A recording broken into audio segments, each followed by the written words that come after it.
మీ madam phone చేశారు తెలుసా అమ్మకి? ఏ మేడం? ఎవరు ఇంకా క్లాస్ టీచర్ ఫోన్ చేశారు. ఎందుకు చెప్పారు నీ గురించి కథ అంతా చెప్పారు. ఏం చేస్తున్నావు తమరు స్కూల్లో చేసే అడ్వెంచర్స్ అని చెప్పారు. నేనేం చేయలేదు. ఏం చేయలేదు మొత్తం చెప్పారు, తెలిసిపోయింది నీ గురించి. ఇవాళ అసలు ఏంది పరిస్థితి? లక్షలు కట్టి పంపించే స్కూల్కి ఇదా నువ్వు చేసేది అక్కడ ఘనకార్యాలు? నేనేం చేయలేదు. ఫస్ట్ మోనేష్ అని పుష్ చేసా, నేను మళ్ళీ మోనేష్ పుష్ చేసా. మోనేష్ పుష్ చేసా, ఇంకోటి ఎవరు పుష్ చేసినా నువ్వేం చేయాలా? మేడం చెప్పాలా? ఇంకో విషయం తెలుసు నీకు, మీ మేడం ఫోన్ చేయాలా? నువ్వే చెప్పేశావు, అర్థమైందా? చెప్పేశావు నువ్వు, ఇప్పుడు సీక్రెట్ చెప్పేశావు.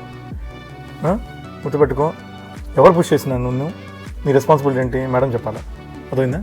ఎందుకంటే వాడు పుష్ చేశాడు, నువ్వు నీకు దెబ్బ తగల, నువ్వు వాడిని పుష్ చేసావు. సడన్గా వాడు వెళ్ళి బెంచి కొట్టుకున్నా, వాళ్ళు కొట్టుకున్నా, కింద పడి తలకేమైనా పరిస్థితి ఎలా ఉంటే తెలియదు, పెద్ద పెద్ద ఇష్యూస్ అవుతాయి. మీరు తెలియదు, పిల్లలు ఎమోషనల్ క్యారీ అయిపోతారు, అర్థమైందా? వాడు పుష్ చేసినా కానీ నువ్వు మేడంకి చెప్పు.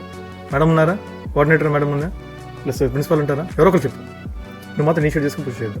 బయట పరిస్థితులు బాగాలేదు, మనం వెళ్ళామా, చదువుకున్నామా, వచ్చామా.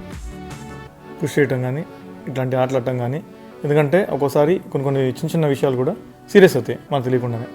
అందుకని ఇప్పుడు నేనేం మేడం చేయలే, మాకు నువ్వు చెప్పేసావు. సో ఇది చెప్పేస్తావు, ఇది తెలిసిపోద్ది మాకు, అర్థమైందా? నువ్వేం చేసావు తెలీదు అనుకోవద్దు, పిల్లలను పట్టేస్తారు. సో నీ రెస్పాన్సిబిలిటీని గుర్తుపెట్టుకొని అలా స్కూల్లో ఓకే నిమిషం పడద్దు. నువ్వు ఈసారి నుంచి తెలుసుకోవాలి ఎలా ఉంటే పరిస్థితి, ఎందుకంటే కొన్ని సీరియస్ అవుతాయి, సీరియస్ అయిన కేసులు కూడా ఉన్నాయి స్కూల్స్లో. Okay bye.